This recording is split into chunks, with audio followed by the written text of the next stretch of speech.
Today we are making soups. Now let me stop you there. If you were like me, I used to hate soups. I've talked about this on my Instagram. However, I grew up. I realized just how delicious soups can be and how fragrant and juicy or smooth or anything you can make them. I've got all my ingredients from Waitrose because right now, Waitrose has lower prices on so many customer favorites that this is gonna be a nice and affordable, delicious range of soups that you can make at home. First soup we're gonna get into is a curry butternut squash. Keep it nice and simple but delicious. So we've got some butternut squash. So you just want to give your butternut squash a quick rinse in the sink. And then cut it. Take your time because these can be a bit tricky when it comes to cutting them. And we're going to go straight down the middle. That's all perfectly down the middle, I've got to give it to you. Thank you. Thanks, Ollie. Ta-da! We are just gonna, this is beautiful. Beautiful! It smells so good. With the seeds, you can just scoop them out. There are lots of nutrients inside butternut squash seeds, so keep them, roast them, cook them, add them to salads. To keep things really simple, we are just gonna roast these. And when we roast them, it brings out the natural sweetness of the butternut squash. You could boil them and steam them, but I feel like for flavor, you get a lot better flavor when you roast them. Olive oil and salt. Give it a nice good drizzle. Just turn them back on their fronts. Then you just want to add these to a preheated oven at 180 degrees Celsius. It's not preheated. It's really not. While that is roasting, we are going to prep some onions and garlic. We're actually going to cook them down in the spices just so we can really release the aromatics of the fragrances in our spices. Roughly chop them because we are going to blend them into a soup so you don't have to get it perfect. Now to our pan, we're going to add some olive oil. Wow, there goes that.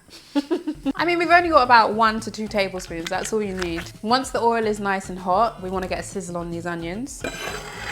My spices, my turmeric, cumin, ground coriander. At this point, you can really smell the spices. It's delicious. Then we're gonna add in our roughly chopped garlic. If it starts to stick to the pan, just add a splash of water and it will help release it so it doesn't burn. Other than that, just keep cooking it down. The longer we cook, the more the spices mellow out and they kind of become more harmonious. More I don't even know what to say at this point because harmonious. Could you tell how uncomfortable I was?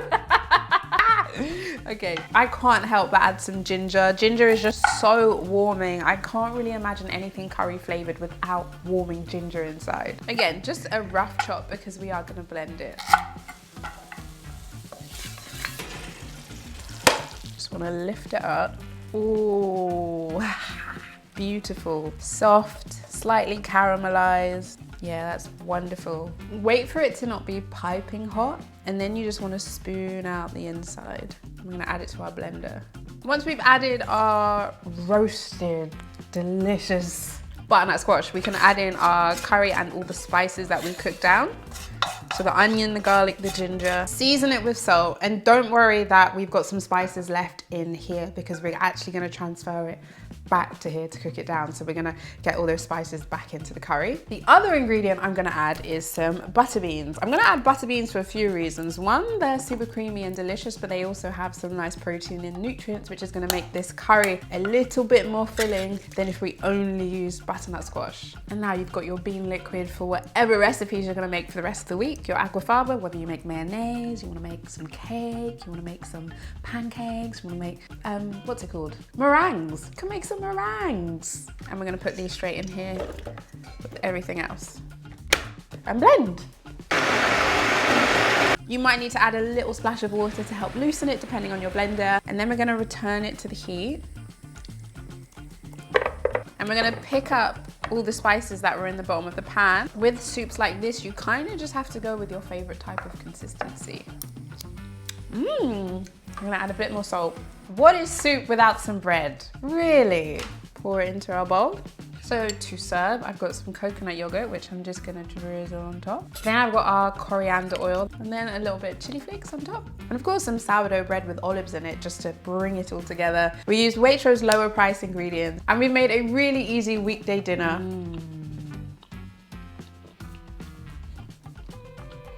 I'm a fan. I'm gonna tell you why. It's warm, it's creamy, it's comforting. Wow. I don't know why I hated soups. Soups are good, man. Soups are good. They get a bad rep. This soup is more of a brothy soup. So we're actually gonna use the Waitrose Essential Garden Peas and we're gonna make a pesto out of that, or like a cream using loads of parsleys and the garden peas, and we're gonna add some pine nuts. And we're gonna serve that on top of a really nice leaky, brothy, delicious soup. Healthy. Fresh parsley. Break it in half and just pop it in there. We're also gonna add some nuts, and you can add whatever nuts that you have at home. I'm gonna use pine nuts, but if you have cashews, if you have walnuts, if you have any kind of nut, it's gonna add a nice creaminess to this. Maybe it's about 1 or 2 tablespoons. We're also gonna add in some olive oil to help get things moving a little bit.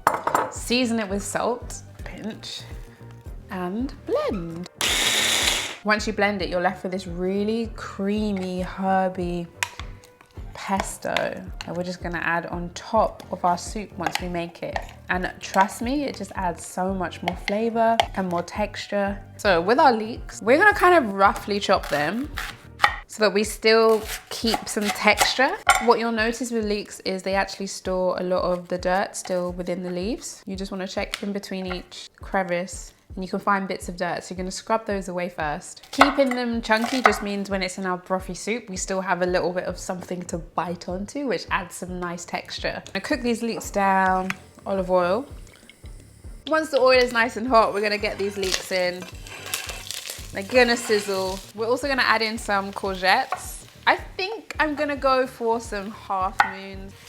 Again, I wanna keep texture and something to bite onto when you have this soup. We're gonna season generously with some salt, slowly layering up flavors. I've also got some garlic, and the super lazy way to add garlic to your soup is just to grate it. So we are just gonna grate it straight in.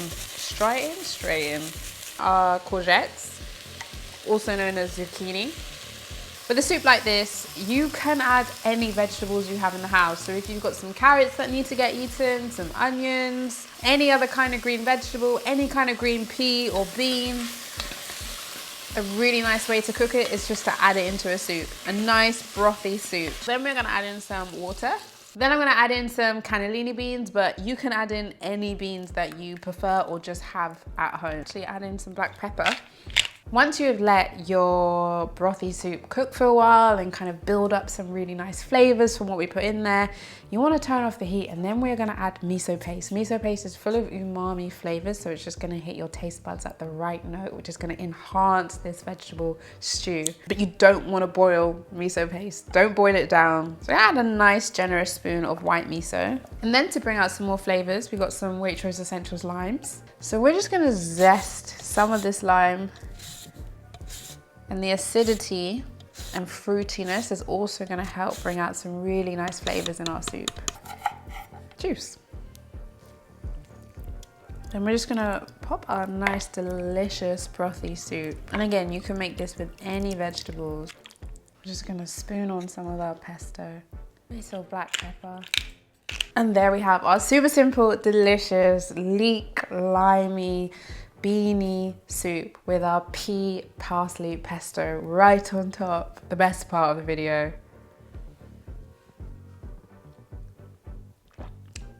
That is really good. Yes, delicious. The soup is nice and umami and salty with the miso paste. The pea pesto is kind of like sweet and herbaceous and really nice, just complements everything. Of course, if you want to add a little bit of bread.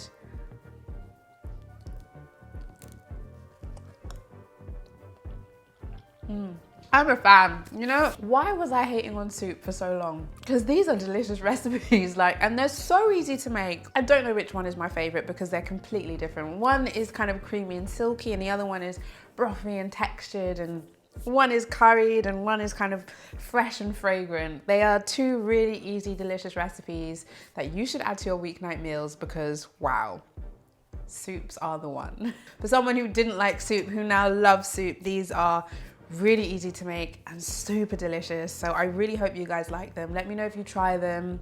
Like this video if you liked it, and subscribe to my YouTube channel because we got more videos. We got Rachel's here. Rachel's back on YouTube. So thank you so much for watching. I hope you liked it, and see you next time.